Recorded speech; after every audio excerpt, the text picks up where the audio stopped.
बिस्मिल्लाहिर्रहमानिर्रहीम, अस्सलाम वालेकुम। मैं हूँ मखदूम शहाबुद्दीन। जुम्मा 5 दिसंबर 2025, पाकिस्तान में रात का वक्त। नाज़रीन इकराम, हम अगर एक हैं ये मुल्क भी पाइंदा है, हम अगर एक हैं ये मुल्क भी ताबिंदा है। मैं काफ़ी अरसे से पाकिस्तान की डोमेस्टिक पॉलिटिक्स और पाकिस्तान के जो इंटरनल मामलात हैं उन पर खामोश रहा हूँ, लेकिन अब मुझे लगता है कि खामोश रहने का वक्त जो है वो गुजर चुका है। अब मज़ीद खामोश रहा नहीं जा सकता, क्योंकि अब बात जो है वो एक खुले तसादुम की तरफ बढ़ गई है। DGISPR की प्रेस कॉन्फ्रेंस, वो प्रेस कॉन्फ्रेंस जो कि अपेरेंटली इमरान खान की जो हालिया ट्वीट है, सबसे लेटेस्ट ट्वीट है, जो उनकी मुलाकात हुई 27 दिन के बाद अपनी बहन से और उसमें जो उन्होंने गुफ्तगू की, उस ट्वीट के रद्द अमल के तौर पर DGISPR की प्रेस कॉन्फ्रेंस आई है। और अब इस प्रेस कॉन्फ्रेंस के बाद की जो सूरत हाल है वो बहुत तेज़ी से बदल रही है। एक जानिब तो खैबर पख्तूनख्वा हुकूमत का मौक़िफ़, खैबर पख्तूनख्वा हुकूमत का जो स्टांस है वो आया है, और अब क्या होने जा रहा है in the next few days और किस तरह से अब बात जो है वो पॉइंट ऑफ नो रिटर्न से भी बहुत आगे बढ़ चुकी है, इस हवाले से बात करनी है। इस सब के अंदर गवर्नमेंट जो कि इस वक्त मौजूदा हुकूमत है, उसकी सबसे बड़ी नाकामी किस तरह से आज यहाँ हुई है उस पर बात करना बहुत ज़रूरी है, और किस तरह से इस सब के अंदर इस पूरी सिचुएशन में ये जो तसादुम की सी सूरत हाल बन चुकी है, इसमें कुछ स्पॉयलर्स हैं। ये स्पॉयलर्स दोनों तरफ मौजूद हैं, एग्जिस्ट करते हैं, और उस पर बात करना भी बहुत ज़रूरी है, क्योंकि बहुत से लोग इस पूरी लड़ाई के बेनिफिशरी हैं और दोनों साइड्स पर कुछ ऐसे एलिमेंट्स मौजूद हैं जो चाहते हैं कि एक लड़ाई और तसादुम की फ़ज़ा बने और उसमें उनका अपना अपना जो अपने तय फ़ायदा है वो अखज़ कर सके, हासिल कर सके। तो ये डिटेल्स हैं जो बड़ी अहम होने जा रही हैं। जो लोग हमारे साथ जुड़े हैं, अगर इस वीडियो को लाइक नहीं किया, लाइक ज़रूर कर दें, and most importantly comment section में आपने अपनी राय का इजहार ज़रूर करना है। और मैं पिछले काफ़ी अरसे से, मेरा हमेशा से मौक़िफ़ ये रहा है कि भाई जो तसादुम है ना, उससे हटकर पॉइंट ऑफ नो रिटर्न जो है कोई नहीं होता। वैसे तो अब पॉइंट ऑफ नो रिटर्न से भी चीज़ें बहुत कोसों आगे गुजर चुकी हैं, बहुत आगे जा चुकी हैं, but still there is always a way back, और चीज़ें जो हैं उसमें तमाम साइड्स जो हैं वो एक एक कदम पीछे हट सकती हैं।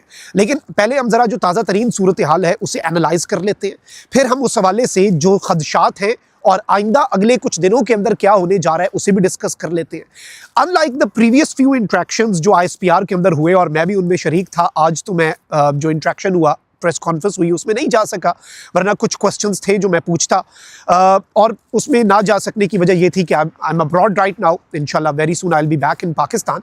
बट जो मसला है वो ये है कि इससे पहले वाली जितनी प्रेस कॉन्फ्रेंसेज हैं वो टेररिज्म सेंट्रिक भी थी, अफगानिस्तान इंडिया सेंट्रिक भी थी, बट आज स्पेसिफिकली आगाज़ में ही DGISPR ने ये क्लियर किया कि भाई आज की जो प्रेस कॉन्फ्रेंस है, आगाज़ उन्होंने किया कि CDF का जो सेक्रेटेरिएट है उसने अपना काम शुरू कर दिया है। CDF का ऑफिस जो है वो इस्टेब्लिश हो चुका है। उसके बाद वो आए और उन्होंने फिर जो गुफ्तगू है वो इंटरनल थ्रेट और इंटरनल सिक्योरिटी थ्रेट जो है वो पाकिस्तान तहरीक इंसाफ और बानी PTI इमरान खान को डिक्लेयर किया, डायरेक्टली इनडायरेक्टली आप जैसे भी कह लें। अब इस सब के अंदर ये जो प्रेस कॉन्फ्रेंस है, इस दौरान बहुत से सवालात भी हुए और बड़े सख्त सवालात भी हुए, और बड़ा एक डायरेक्ट जो आप कह सकते हैं कि बातें चली। इसके अंदर जो लुबे लुबाब है वो यही है कि जहनी मरीज़ भी करार दिया गया, क्योंकि इससे पहले ट्वीट के अंदर इमरान खान जो है वो भी जहनी मरीज़ का लफ्ज़ जो है वो 3-4 ट्वीट्स के अंदर तवातर से इस्तेमाल कर चुकी है। तो आज जवाबन इमरान खान को ज़हनी मरीज़ कहा गया। फिर इवन जो वज़ीर आला खैबर पख्तूनख्वा हैं उनके हवाले से डायरेक्टली या इनडायरेक्टली एक मुहावरे का इस्तेमाल किया गया, बाकिंग डॉग्स सेल्डम बाइट, इस मुहावरे का इस्तेमाल हुआ। अब इसके बाद जो सूरत हाल है वो तशवीशनाक है, ज़ाहिरी बात है, और इवन दोनों साइड्स के जो तज्ज़ियाकार हैं, अगर मैं उनकी बात करूँ तो एवरीवन थिंक्स कि PTI जो है in the next few days जिस तरह से चीज़ें जितनी तेज़ी से आगे बढ़ रही हैं, पाकिस्तान तहरीक इंसाफ जो है उस पर पाबंदी, खैबर पख्तूनख्वा में गवर्नर राज और इस तरह के ऑप्शंस तो एक्सप्लोर हो सकते हैं। लेकिन अल्टीमेटली आज की प्रेस कॉन्फ्रेंस की ज़रूरत क्यों पड़ी? Number one, the current government जो कि पॉलिटिकली पाकिस्तान तहरीक इंसाफ को जिसे काउंटर करना चाहिए था, they have actually failed to build a narrative. वो नैरेटिव या जवाब देने में गवर्नमेंट जो है वो नाकाम हुई है। इसीलिए द डायरेक्टर जनरल ISPR ही हैड टू स्टेप इन, और उन्हें फिर आकर फ्रंट फुट पे खेलना पड़ा है। ये अनप्रेसिडेंटेड है, और इस तरह की प्रेस कॉन्फ्रेंस जो है उसकी मिसाल नहीं मिलती। इससे पहले साबिक DGISPR और उस वक्त के DG ISI जो हैं उन्होंने भी एक प्रेस कॉन्फ्रेंस की थी, but this press conference it is way more blunt और डायरेक्ट, और इसमें अबहाम या इफ्स एंड बट्स नहीं रहे। अच्छा, इसके बाद खैबर पख्तूनख्वा हुकूमत में जो मुआवने खुसूसी हैं बराए इंफॉर्मेशन शफी जान, उन्होंने अपना नैरेटिव दिया। वो कहते हैं कि DGISPR खैबर पख्तूनख्वा के लोगों से माफ़ी मांगे, ये पूरे खैबर पख्तूनख्वा की तौहीन है। ये ज़ुबान इस्तेमाल करके साबित किया कि जो सुहेल अफरीदी ने कहा था वो ठीक कहा था, और वज़ीर आला के बारे में ये कह रहे हैं तो आम पख्तूनों के साथ क्या सलूक हुआ होगा।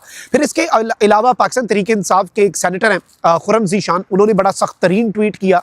इस सब के अंदर इवन अब ये बताया जा रहा है कि वज़ीर आला खैबर पख्तूनख्वा जो है सुहेल खान अफरीदी, वो 7 दिसंबर को पेशावर में जो एक जलसा होने जा रहा है उसमें बेसिकली DGISPR के इस प्रेस कॉन्फ्रेंस का जवाब देंगे। ये पाकिस्तान तहरीक इंसाफ का जो इंटरनल सोर्सेज हैं वो ये बता रहे हैं, और वो जवाब जो है ऑब्वियसली एज एक्सपेक्टेड, क्योंकि इससे पहले भी इसी तरह की स्टेटमेंट्स जो हैं वो इनडायरेक्टली उनका तबादला हो रहा था। अब ज़रा डायरेक्ट और कन्फ्रंटेशनल पॉलिटिक्स जो है उसका आगाज़ हो चुका है। अच्छा, अब इस सब के अंदर जो असल बात है वो क्या है?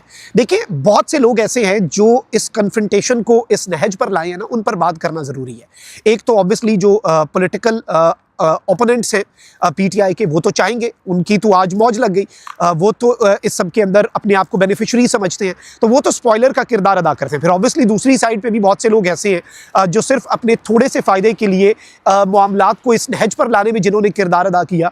आई थिंक कि सेम वॉइसेस जो हैं उनको जिस तरह से एक्सक्लूड किया जाता रहा, आज जिस लेवल पे चीज़ें आई हैं ये एकदम नहीं हुई। ये वही बात है ना कि वक्त करता है परवरिश बरसों, हादसा एकदम नहीं होता। तो वही बात है कि ये एक वॉल्केनो अगर एरप्ट हुआ है फ्रॉम बोथ साइड्स, दोनों साइड से वॉल्केनो जो है वो एरप्ट हुआ है, लावा फटा है, तो ये अंदर ही अंदर लावा पक भी रहा था, उबल भी रहा था, और ये इंडिकेटर्स मिल रहे थे। और इस सब के अंदर बहुत से लोग जो हैं वो अपने वक्ती फ़ायदे के लिए शायद, या जो मर्जी उनके, आप इसे कोट कर लें, द प्रॉब्लम हियर इज कि अब ये तसादुम जो है ये एक बहुत बड़े कॉन्फ्लिक्ट में कन्वर्ट होता जा रहा है, वेरी बिग कॉन्फ्लिक्ट, और अनअवॉइडेबल कॉन्फ्लिक्ट लग रहा है। मतलब पॉइंट ऑफ नो रिटर्न तो हमने बहुत दफ़ा पहले भी देखा, हम विटनेस कर चुके हैं, लेकिन अब पॉइंट ऑफ नो रिटर्न बहुत पीछे रह चुका है। But still there is always a chance. Political dialogue जो है वो बड़ा ज़रूरी होता है, पॉलिटिकल डिस्कोर्स जो है वो बहुत ज़रूरी होता है, चीज़ें जो हैं वो अफ़हाम तफ़हीम से हल होती हैं, टेबल टॉक जो है उससे हल होती हैं। अल्टीमेटली अगर दुनिया भर के अंदर बड़ी जंगें भी हों तो वो जंगें जो हैं वो भी अवॉइड ना की जा सकती हूँ, तो उस जंग के बाद भी एंड पे टेबल टॉक पे ही बैठना होता है और गुफ्तगू करनी होती है। क्योंकि अभी के जो हालात हैं उसमें जो रियलिस्टिक चीज़ है वो ये है कि भाई मामलात जो हैं वो in the next few days मज़ीद ख़राब होंगे, मज़ीद तशवीशनाक पहलू की तरफ चीज़ें बढ़ेंगी, और अभी भी सैनिटी कैन प्रिवेल। ऑब्वियसली ये जवाबुल जवाब का जो सिलसिला ये फिर रुकेगा नहीं, और इसके फिर असरात जो हैं वो फिर ऑब्वियसली मेन स्ट्रीम पॉलिटिक्स जो है पाकिस्तान की, उसके ऊपर तो हम बराह रास्त देख रहे हैं। लेकिन जो अल्टीमेटली चीज़ है वो ये है कि गवर्नमेंट इस सब के अंदर बिल्कुल साइड पे बैठी है। मैंने ये भी देखा कि इस प्रेशर के बाद गवर्नमेंट के जो वुज़रा हैं वो भी इस तरह से खुल के सामने नहीं आए, अलबत्ता वो इसमें दे हैड अ चांस, तो अब वो ये चाहते हैं कि शायद यही कन्फ्रंटेशन रहे। फिर ऑब्वियसली दूसरी साइड पर भी कुछ स्पॉयलर्स का किरदार अदा करने वाले एलिमेंट्स तो मौजूद हैं, और इस सब के अंदर रैशनल बात करना, रीजनेबल बात करना, और अभी भी चीज़ें जो हैं उन्हें बेहतरी की तरफ लेकर जाना, कूल डाउन करना, आई थिंक बहुत ज़रूरी हो चुका है। वरना फिर ऑब्वियसली आप देख लें जिस तरफ को चीज़ें चली गई हुई हैं और जितनी आगे को जा चुकी हैं, ये अफसोसनाक भी है, ये परेशान कुन भी है, ये तशवीशनाक भी है, और इस पर जितनी परेशानी का इजहार किया जाए आई थिंक वो कम है। और ऑब्वियसली जो भी मुहिब वतन पाकिस्तानी है वो ये चाहता है कि पाकिस्तान में पॉलिटिकल स्टेबिलिटी भी हो, रूल ऑफ लॉ भी हो, कॉन्स्टिट्यूशनल सुपरमेसी भी हो, और चीज़ें जो हैं दिफा भी मजबूत हो, पॉलिटिकल स्ट्रक्चर्स और डेमोक्रेटिक इंस्टीट्यूशंस भी मजबूत हो, जुडिशरी भी मजबूत हो। ये तो हम सब चाहते हैं और यही होना चाहिए, और ये सब कुछ जो है ये इसी तरह से मुमकिन होगा, उसी सूरत में मुमकिन होगा अगर चीज़ें जो हैं वो अभी भी एक एक स्टेप पीछे ले जाकर बहुत सी चीज़ें जो हैं और जो रैशनल बात करने वाले, लॉजिकल बात करने वाले एलिमेंट्स हैं वो सामने आएँ, और फिर चीज़ें जो हैं वो आगे बढ़े। I think that is very important. वरना अभी तक जो हमें सिचुएशन नज़र आ रही है वो सिर्फ तसादुम की है, और उसमें खुला तसादुम है, खुल के तसादुम है, और चीज़ें उस तरफ को जा रही हैं जिस तरफ को वैसे जानी नहीं चाहिए थी। अपना बहुत ख्याल रखें। अल्लाह निगहबान। पाकिस्तान जिंदाबाद।